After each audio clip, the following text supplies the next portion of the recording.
प्यारे बच्चों, पिछले सत्रों में हमने बरसते बादल पाठ के बारे में जानकारी ली है। आज हम प्रश्नोत्तर के माध्यम से उस पाठ को फिर से अवगत करेंगे और साथ साथ परीक्षा की दृष्टि से प्रश्नों के जवाब कैसे लिखना है इसके बारे में जानकारी लेंगे। मैं उदाहरण के रूप में आपको 2-3 प्रश्न उत्तर सहित समझा दूंगा। बाकी प्रश्नों को आप ही स्वयं लिख सकें। बरसते बादल कविता पाठ कभी एक उद्देश्य है। किसी भी रचना हो उसका एक उद्देश्य होता है। उद्देश्य के बिना कोई कार्य नहीं होता है। पाठ्यक्रम में बरसते बादल पाठ को लेने का भी उद्देश्य है। इस उद्देश्य को भी हम अवगत करना चाहिए। बरसते बादल पाठ से ये उद्देश्य हमें दिखाई देते हैं कि काव्य रचनाओं को प्रोत्साहित करना। बरसते बादल कविता स्वर्ण धूलि काव्य संग्रह से ली गई है। उन्होंने कई काव्य रचनाएं की हैं सुमित्रानंद पंत ने। हम भी कुछ कविताएं, कुछ काव्य लिखें, इस कविता से हम प्रेरणा पाएं। इस कविता को पढ़कर, कविता के भाव को समझकर, उस शैली को देखकर हम भी अपनी ओर से कुछ लिखें। काव्य रचनाओं को प्रोत्साहित करना एक उद्देश्य है। आप छात्र हैं, कल के नागरिक हैं। अपने ऊपर भी बहुत बड़ी जिम्मेदारी है। समाज को एक दिशा दिखाने का उत्तरदायित्व आप पर भी है। साहित्य समाज को एक दिशा दिखाता है। साहित्य मनुष्य को प्रेरणा देता है। इसलिए साहित्यिक गतिविधियों से भी परिचित रहना आवश्यक है। आप भी अपनी ओर से कुछ छोटी छोटी कविताएं लिखते रहिए। और दूसरा है मनोरंजन प्राप्त करना। हम कोई भी कहानी हो, कविता हो, पढ़ने से कुछ मनोरंजन पाते हैं। उस भाव के साथ हम भी चलते हैं तो आनंद की अनुभूति मिलती है। मन को एक प्रकार से आह्लाद मिलता है, मन को आनंद मिलता है। इसी को मनोरंजन। अन्य गतिविधियों से कुछ समय हटकर उसी में हम लीन हो जाते हैं, थोड़ा विश्राम पाते हैं। ये भी एक उद्देश्य है। और तीसरा हम देखेंगे प्रकृति संरक्षण करना। प्रकृति का संरक्षण करना एक मुख्य उद्देश्य है। प्रकृति माने क्या है, ये सबसे पहले जानने की बात है। प्रकृति क्या है? प्रकृति माने हमारे आसपास का जो है वही प्रकृति है। हमारे आसपास, हमारे चारों ओर जो घेरा हुआ है वही प्रकृति है। पेड़ आते हैं, पेड़ पौधे, पशु पक्षी, नदी, पहाड़, सब इसके अंतर्गत आ जाते हैं। जब पेड़ पौधे नहीं हैं, पर्वतें नहीं हैं, नदी नालियाँ नहीं हैं, झरने नहीं हैं, तो हम प्राणी जीवित नहीं रह सकते। हम सबके साथ चलना पड़ता है। हम अकेले जन्म नहीं लिया है इस धरती पर, इसीलिए सबको साथ लेकर चलना पड़ता है। हमारे साथ पशु पक्षी हैं, पेड़ पौधे हैं, इनको बचाना है। कई पशु पक्षी हम खोने के कगार पर हैं। आज की दुनिया में जंगल नष्ट होता जा रहा है। परिणाम यह निकल रहा है कि कई जंतु जंगली के माने पशु पक्षी हम खोते जा रहे हैं। इनको बचाने की जरूरत है और नदी नालियों को बचाना है, कलुषित नहीं करना है, दूषित नहीं करना है।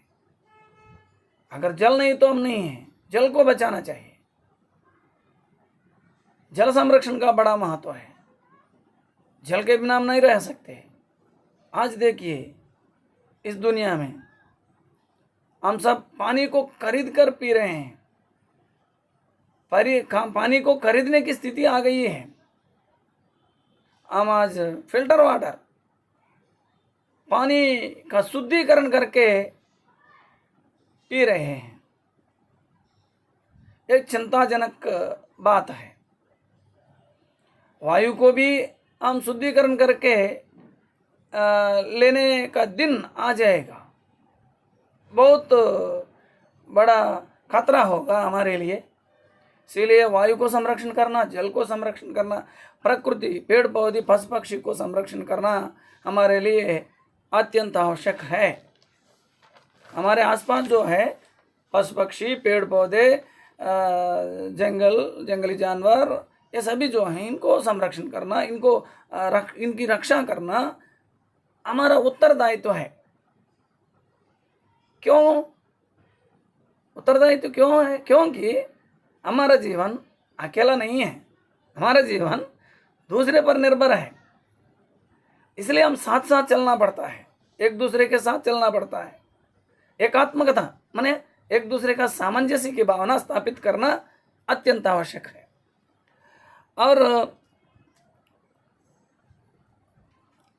और एक उद्देश्य सौंदर्य बोध कराना। सुंदरता हम हरेक में देखना चाहिए। प्रकृति में सुंदरता होती है। जब पेड़ हरा भरा रहता है, फल फूलों से लदे रहता है, तो देखने में वो पेड़ सुंदर होता है। फूलों से देखकर हम हंसना सीखते हैं, है ना। फूल जो हैं खिलते हैं तो हम देखकर हंसते हैं, उनसे हम हंसी आ जाती है, माने मुस्कुराहट हमारे चेहरे पर आ जाती है ना। नदी से भी हम कुछ सीखते हैं। प्रकृति से हम सीखते रहते हैं। प्रकृति में सौंदर्य है, उसको जानना और उसका माने उस सौंदर्य को अवगत करना, बोध लेना आवश्यक है, समझना आवश्यक है। प्रकृति सौंदर्य को आस्वाद लेना आवश्यक है, मनोरंजन पाना आवश्यक है। समझ में आए? इसलिए अपनी ओर से छोटी छोटी कविताएं लिखते रहिए। अपने आसपास की जो प्रकृति है उसको देखते रहिए, अनुशीलन व परिशीलन करते रहिए। परिशीलन माने अनुशीलन, उसका अनुसरण करने से, उसको परीक्षा की दृष्टि से देखने से, वैज्ञानिक ढंग से सोचने से हमें ज्ञान मिलता है। वही ज्ञान इस समाज के लिए बहुत उपयोगी है। समझ में आ रही है मेरी बातें? मैं हिंदी में ही बोल रहा हूँ, तेलुगु का एक शब्द भी मैं नहीं ले रहा हूँ। मैं समझता हूँ कि आप समझेंगे, आपके पास वो ताकत है। क्यों नहीं? सोच लीजिए, आप बच्चे हैं, आपका मन इतना माने सक्षम होता है कि संसार के लगभग सभी भाषाओं को समझने की व बोलने की शक्ति आपके पास है। लेकिन एकाग्रता की जरूरत है, मन को लय करने की जरूरत है। यदि आप मन लगाएं तो आप समझ सकते हैं, सीख सकते हैं, बोल सकते हैं। मेरे तरह आप भी बोल सकते हैं।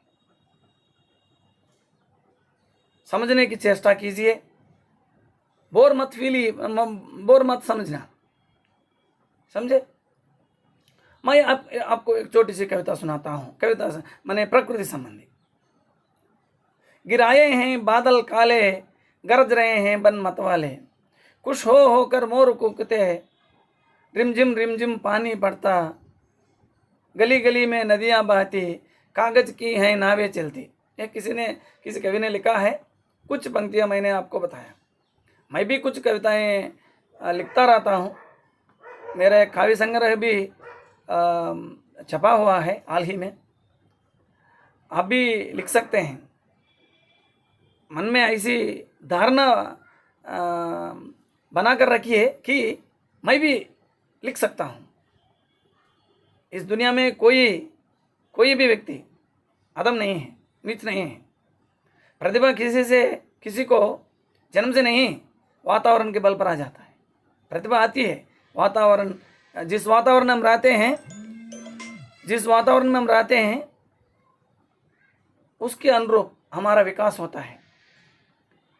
हम अपने इच्छा से, मनोयोग पूर्वक से, मन लगाने से, निरंतर अध्ययन से, पढ़ने से हम भी कुछ बन सकते हैं। इसीलिए बड़े बड़े लोगों के विचारों के साथ चलिए, पुस्तकें पढ़ते रहिए। इस तरह करने से आप भी एक दिन अच्छे पद पर बैठ सकते हैं, रचना कर सकते हैं। समझ में आई है मेरी बातें। और अब हम चलेंगे, पिछले सत्र की बात है। मैंने आपको कुछ प्रश्न करूंगा, उन प्रश्नों को आप अपने मन में जवाब सोचिए और अपनी अभ्यास पुस्तिकाओं में भी लिखिए। पिछले सत्र की पंक्तियों से संबंधित हैं ये प्रश्न। भूमि पर क्या जरती हैं? बरसते बादल कविता पाठ से संबंधित हैं ये प्रश्न। इन प्रश्नों पर भी आप सोचिए, उन प्रश्नों को समाधान खोजिए, अपने मन में जवाब देने का प्रयास कीजिए, लिखिए अपने अभ्यास पुस्तकों में। भूमि पर क्या जरती हैं? कवि किसका गीत गाने को कहता है? किसके झूले में झूलने को कवि कहते हैं? वर्षा के समय तुरंत को क्या होती है? कवि किसको बार बार आने को कहते हैं? दो बार यहाँ कवि शब्द आ गया है, एक तो काट दीजिए। कवि किसको बार बार आने को कहते हैं, ये तो काट दीजिए। मन को भाने वाला एक शब्द में बताइए, इस कविता में कौन सा अलंकार है? ये सुलभ प्रश्न है, आप आसानी से जवाब दे सकते हैं। प्रयास कीजिए। भूमि पर क्या जरती हैं? भूमि पर पानी की धाराएं जरती हैं। धाराओं पर धाराएं जरती धरती पर। भूमि पर पानी की धाराएं जरती हैं। जरती माने प्रवाहित होती हैं। कवि किसका गीत गाने को गाता है? किस मास में वर्षा ऋतु आती है? श्रावण मास में, इसलिए कवि गाता है। कवि किसका गीत? कवि श्रावण का गीत गाने को कहता है। हमारे जीवन में उसको बार बार आने को कहता है। किसके झूले में झूलने को कवि कहते हैं? किसके झूले में? वर्षा ऋतु के समय माने आकाश में इंद्रधनुष रच पाता है, तो उसके झूले में कवि झूलना चाहता है। प्रश्न भी यही है, किसके झूले में हम झूलने को कवि कहते हैं? इंद्रधनुष के झूले में झूलने को कवि कहते हैं। वर्षा के समय तुरंत को क्या होती है? वर्षा के समय दादुर मेंढक जो है वो टट्टर करता है, आवाज़ देता है, और जिल्ली जन बजती है, मोर म्याऊं म्याऊं करते हैं। प्रकृति के सभी प्राणी अपने अपने ढंग से अपने भाव को व्यक्त करते हैं, है ना? तो वो तृण है ना, तृण माने तेलुगु में बोलते हैं गड्डिपोच। उसमें भी उसको भी क्या हो जाती है, क्या होती है? वर्षा के समय तृण को पुलकावली होती है, माने पुलकित होती है ना? कवि किसको बार बार आने को कहते हैं? बार बार किसको आने कहता है? श्रावण मास को। श्रावण मास को कवि बार बार आने को कहते हैं। क्यों? श्रावण मास में वर्षा बरसती है, वर्षा से ही हम पानी पा सकते हैं, पेड़ पौधे जीवित रह सकते हैं, हमें प्राणवायु मिलती है ना? और देखिए आगे, मन को भाने वाला एक शब्द में लिखिए, मन को भाने वाला। मन को भाने वाला माने मन भावन, मन को भाने वाला मन भावन। इस कविता में कौन सा अलंकार है? अलंकार, हम शरीर को विभिन्न प्रकार के आभूषणों से सजाते हैं ना, संवारते हैं ना। लड़कियां तो चूड़ियाँ पहनती हैं, कंगन पहनते हैं, हार, गले में हार पहनती हैं, है ना, अंगूठी पहनती हैं, पुरुष भी पहनते हैं। ये आभूषण क्यों पहनते हैं? आभूषण से सुंदरता आती है, इसलिए हम अपने को सजाते हैं, आभूषणों से सजाते हैं, है ना। आभूषण पहनते हैं, क्यों पहनते हैं?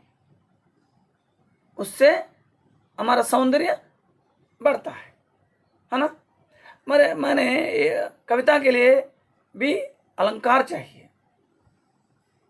इसमें कौन सा अलंकार है? अनुप्रास अलंकार है। शब्द हर कविता के अंत में एक ही वर्ण को लेना, एक तरह का उच्चारण हम देखते हैं, और शब्दों की आवृत्ति, वर्णों की आवृत्ति, एक ही अक्षर को बार बार। समझ में आया? मैं आपको एक छोटी सी कविता बताता हूँ इस संदर्भ में।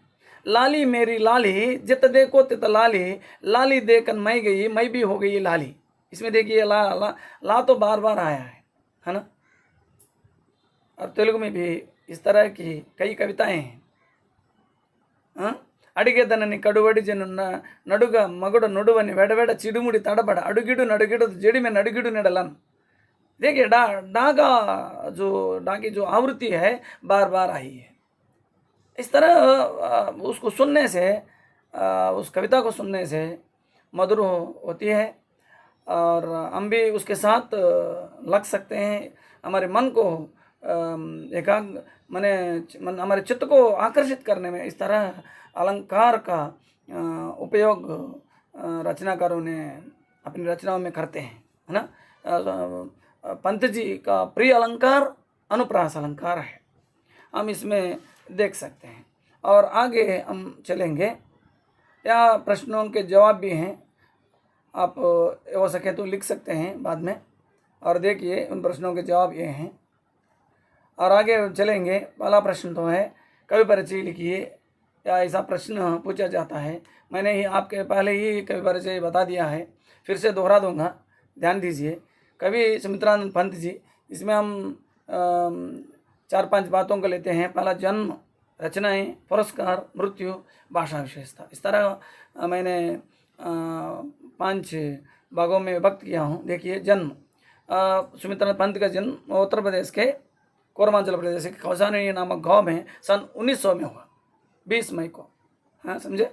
और रचनाएं वीणा, ग्रंथि, पल्लव, उत्तरा, स्वर्ण किरण, स्वर्णदूली, युगांत, युगवाणी, ग्राम्या, चिदम्बरा आदि। आप जहाँ तक हो सके लिख लीजिए, अंत में आदि लिख दीजिए। और पुरस्कार, पद्म भूषण, चिदम्बरा काव्य संकलन पर ज्ञानपीठ, साहित्य अकादमी पुरस्कार, लोकायतन काव्य पर स्वामी विवेकानंद नेहरू पुरस्कार, ये सभी आदि उनको कई पुरस्कारों से नवाजा गया है। और उनकी मृत्यु उत्तर प्रदेश के इलाहाबाद में 28 दिसंबर 1977 को हुई है। भाषा विशेषता क्या है? सुंदर मधुर शब्द चयन और पद विन्यास, प्रकृति चित्रण में बेजोड़ कवि हैं। इसका प्रिय अलंकार अनुप्रास प्रिय अलंकार है। प्रस्तुत कविता जो है बरसते बादल, यह नाद के साथ गेय योग्य है। प्रकृति का सुंदर चित्रण हम इस कविता में देख सकते हैं, और प्रकृति संरक्षण का बोध हमें मिलता है इस कविता से। इस कविता से प्रकृति का संरक्षण करने का बोध हमें मिलता है। और आगे चलेंगे बरसते बादल संबंधी। देखिए, वर्षा प्रकृति की शोभा बढ़ाती है। कैसे? वर्षा के कारण प्रकृति की शोभा बढ़ती है। कैसे? धरती की शोभा का प्रमुख कारण वर्षा है। कैसे? वर्षा सबकी प्रिय ऋतु है। कैसे? इस तरह के प्रश्न पूछे जाते हैं, लेकिन समाधान तो एक ही है। अब देखिए, वर्षा से ही प्रकृति की शोभा बढ़ती है। वर्षा से ही प्रकृति की शोभा बढ़ती है। कैसे? वर्षा बादलों से होती है। हम पानी कहाँ से मिलता है? बादलों से मिलता है। वर्षा बरसती है, बादलों से बरसती है। वर्षा बरसने से प्रकृति कैसी होती है? हरा भरा रहती है। वर्षा बरसने से प्रकृति हरा भरा रहती है। मिट्टी के कण कण से कोमल अंकुर पैदा होते हैं। यदि पानी बरसता है तो मिट्टी में बीज होते हैं। वे बीज क्या होते हैं? प्रस्फुटित होते हैं, अंकुरित होते हैं। आगे वे पौधे बनते हैं, वृक्ष भी बनते हैं, है ना। प्रकृति की शोभा इस तरह बढ़ती है। और किसान क्या करते हैं? फसलें उगाते हैं। हल जोतकर वर्षा बरसने से किसान अपने खेत का काम लेते हैं, माने हल जोतकर फसलें उगाते हैं। कई तरह के फसलें उगाते हैं, हमारे लिए अन्न पैदा करते हैं। इसलिए वर्षा सबकी प्रिय ऋतु है। वर्षा सबको आनंद देने वाली है। यह सबकी प्रिय ऋतु है। और आगे चलेंगे और एक प्रश्न देखिए। वर्षा सभी प्राणियों के लिए जीवन आधार है, कैसे? यह भी पहले प्रश्न का जैसा है, लेकिन कुछ थोड़ी अंतर है, इसको भी हम समझें। सभी प्राणियों के लिए जीवन आधार है। जीवन प्लस आधार, जीवन आधार, ये दो शब्दों से बना है जीवन आधार। जीवन प्लस आधार, जीवन आधार, इसमें सवर्ण दीर्घ संधि भी है। जीवन का आधार, जीवन का आधार क्या है? पानी। पानी वर्षा से आता है, पानी वर्षा से आता है, बादलों से वर्षा आती है। वर्षा सभी प्राणियों के लिए जीवन आधार है। यह तो वाक्य माने स्टेटमेंट है, इसको ऐसे ही लिख देंगे हम। पहला जो स्टेटमेंट दिया गया है, उदाहरण दिया गया है, उसको हम जैसे को तैसे लिख डालेंगे। उसका विवरण आगे हम देंगे। वर्षा मेघों से आती है, पानी मेघों से बरसता है। वर्षा के कारण पीने का पानी मिलता है। सभी प्राणियों के लिए पीने का पानी वर्षा से मिलता है। प्रकृति हरा भरा रहती है, माने फल फूल पत्ते कोंपलों से, नए नए कोंपलों से, वो देखने में बहुत प्रकृति सुंदर होती है। इससे सभी प्राणियों को प्राणवायु मिलती है। प्राणी के लिए प्राणवायु की जरूरत है, ऑक्सीजन की जरूरत है। अगर प्राणवायु नहीं तो हम जी नहीं सकते। प्राणवायु कहाँ से मिलती है? पेड़ पौधों से। जब पेड़ पौधे हरा भरा रहते हैं तो हमें काफ़ी प्राणवायु मिलती है। और पानी के बिना सब शून्य है ना। पानी नहीं तो प्राणी की कल्पना में नहीं कर सकते। पानी हमारे लिए बहुत जरूरी है। वर्षा से सभी जीव जंतुओं को सुख की अनुभूति मिलती है। यदि पानी बरसता है तो सभी प्राणी जीव जंतु क्या हो जाते हैं? एक प्रकार के सुख की अनुभूति वे अनुभव करते हैं, है ना। प्राणियाँ सुख की अनुभूति प्राप्त करती हैं। दादुर जो हैं, उदाहरण कुछ उदाहरण कवि ने दिया है।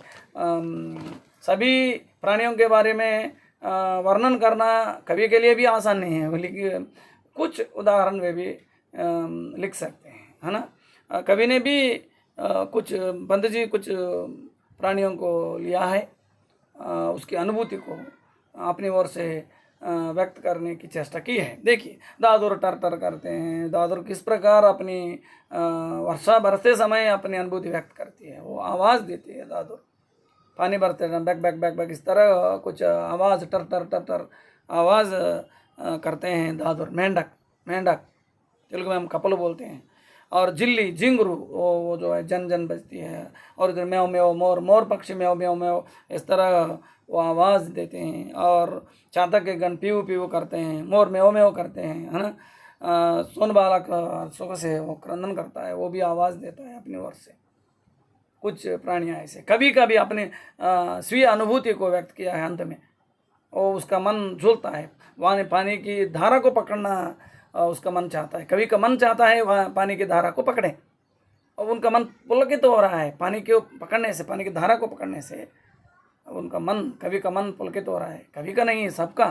तुरंत को भी पुलकित होती है पानी बरसते समय।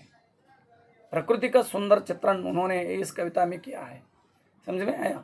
और आगे हम बढ़ेंगे। और एक प्रश्न है, फिर आए जीवन में सावन मन भावन, फिर आए सावन मन भावन। फिर आए, ये पुनरुक्ति शब्द है। फिर आए, मल्ला मल्ला, फिर तेलुगु में हम बोलते हैं। जीवन में ये जा नहीं होना चाहिए, जा होना चाहिए। जीवन में जा नहीं, यह होना चाहिए, अल्प प्राण जा होना चाहिए। जीवन में सावन मन भावन, मन को बहने वाला ये श्रावण मास हमारे जीवन में बार बार आए। कवि ने ऐसा क्यों कहा होगा? बार बार आने की क्या जरूरत है? हाँ, जवाब लिखिए। देखिए, वर्षा सबकी प्रिय ऋतु है, यह ऋतुओं की रानी है। ऋतुओं का राजा कौन है? वसंत को हम ऋतुओं का राजा कहते हैं, लेकिन ऋतुओं की रानी कौन है? वर्षा ऋतुओं की रानी है। यह सबकी प्रिय ऋतु है। श्रावण मास में वर्षा बरसती है। श्रावण मास आते ही प्रकृति कैसी होती है? हरा भरा रहती है, सबको सुख मिलता है, सुख शांति मिलती है। ये माने पानी बरसने से, यह श्रावण मास में ही पानी बरसता है ना। धरती के सभी जीव जंतु पेड़ पौधे सभी क्या हो जाते हैं? खुश रहते हैं, आनंद मिलता है, सबको जीवनदान मिलता है।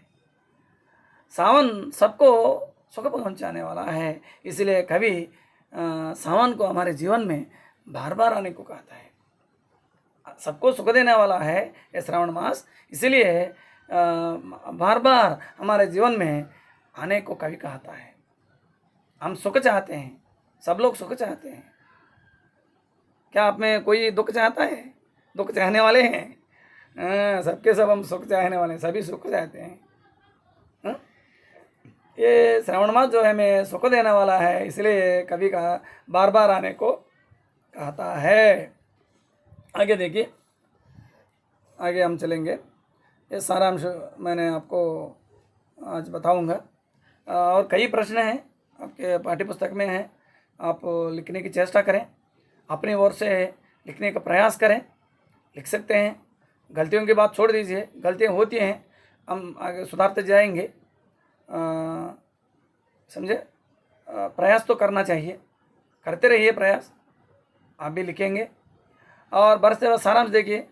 प्रस्तुत कविता जो है ये स्वर्णधूली कविता संग्रह से ली गई है। स्वर्णधूली ये सुमित्रा पंत जी का महत्वपूर्ण काव्य है, उस काव्य से एक कविता ली गई है। मैंने पहले ही बताया, वर्षा सबकी प्रिय ऋतु रही है। मैंने प्रस्तावना के अंतर्गत हम इस तरह लेते हैं। और वर्षा के समय प्रकृति देखने लायक होती है। पेड़ पौधे पशु पक्षी सब प्राणियाँ जो हैं खुशी से झूम उठती हैं। प्राणियाँ झूम उठती हैं खुशी से, आनंद सबको मिलता है इस श्रावण मास में। इसी सौंदर्य का वर्णन, इस प्रकृति का सौंदर्य, वर्षा के समय प्रकृति का सौंदर्य इस कविता में वर्णन देख सकते हैं। प्राकृतिक सौंदर्य, श्रावण मास में वर्षा बरसते समय प्राकृतिक सौंदर्य किस तरह होता है, इसका वर्णन कवि ने किया है। इस पाठ में वो वर्णन है। श्रावण मास के महीने में मेघ बरसते हैं, पेड़ों से छन छन करके बूंदे नीचे गिरते हैं। बरसते समय मेघ काले होते हैं, काले बादल ही हमें पानी देते हैं। काले बादल पानी देते हैं, सफ़ेद बादल नहीं। समझा? वो भी समझ लीजिए। और उनका काले मेघों की छाती से चमचम बिजली चमकती है, मेघों से बिजली चमकती है। ऐसे समय दिन में ही अंधकार छा जाता है, चारों ओर अंधकार फैल जाता है। पानी बरसते समय काले बादल चारों ओर घेर लेते हैं तो अंधकार छा जाता है, एक प्रकार से रात जैसा लगती है। और बरसते समय कुछ मैंने मेंढक टर करते हैं, टर्राते हैं, जिल्ली जन जन बजती है, मोर जम जम कर नाच दिखाते हैं। मोर बहुत खुश हो जाते हैं और एक और गाना गाते हैं, दूसरी ओर नाचते भी हैं। गाते हुए नाचते हैं मोर। मयूर, मोर का और एक शब्द पर्यायवाची लेते हैं मयूर, तेलुगु में हम इसको मोर को नेमली बोलते हैं। वो सुंदर ढंग से नाचता है। और आगे देखिए, ऐसे समय दिन में ही अंधकार छा जाता है। ऐसे दिन में अंधकार में मन सपने देखने को आता है। मन में सपने जगते हैं, हमारे मन में उस वर्षा के समय सपने हरेक के मन में, हरेक की अपनी कल्पना होती है।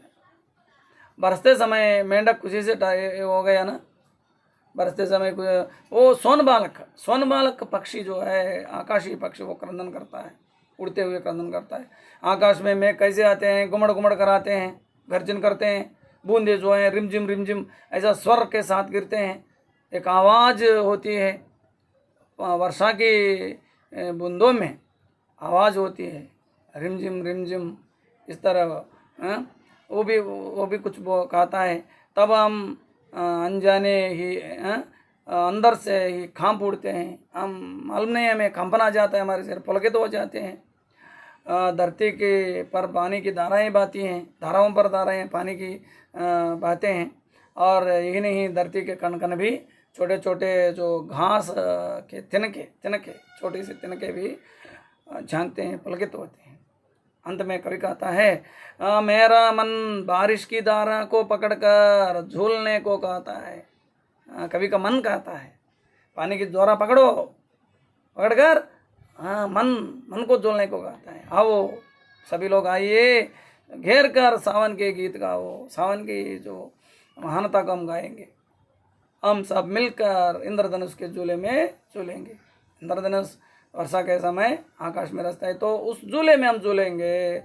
मन में भावना रखेंगे कि हमारे जीवन में सावन बार बार आए, इस तरह सुख पहुंचाने वाला, सबको आनंद देने वाला यह श्रावण मास हमारे जीवन में बार बार आए। यही कवि मैंने अपनी जो भावना व्यक्त करता है।